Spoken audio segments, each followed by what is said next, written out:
இதுதான் ஹம் கோயில் bus stand.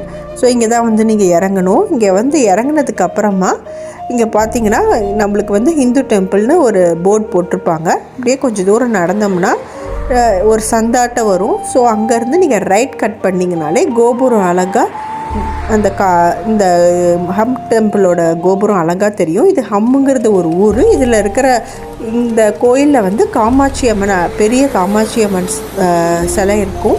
So இங்கே நம்மளுக்கு நிறையா காமாட்சி அம்மன் சிலை மெயின் கருவூலத்தில் இருக்கும். ஸோ அது இல்லாமல் முருகர், விநாயகர், அப்புறம் நம்மளுக்கு நவகிரகங்கள், துர்கை சாமி அப்படின்னு சொல்லிட்டு நம்ம தமிழ்நாட்டில் எப்படி நம்ம ஒரு பெரிய கோயில் போனால் எப்படி ஃபீலிங் கிடைக்குமோ அந்த அளவுக்கு இது நல்லா பிரம்மாண்டமாகவே கட்டியிருக்காங்க. ஸோ இங்கே வந்து நான் இந்த பஸ்ஸில் எல்லாமே கூட நம்ம இந்த கோயிலோட கோபுரத்தை வச்சுருக்காங்க. இங்கே ஜெர்மன் பஸ்ஸில் இங்கே வச்சுருந்து எனக்கு ரொம்ப அதை பார்த்தோன்னா ரொம்ப சந்தோஷமாக இருந்துச்சு. இந்த கோயிலுக்கு ஜெர்மனில் இருந்தீங்கன்னா கண்டிப்பாக இந்த கோயிலுக்கு வந்து பாருங்கள்.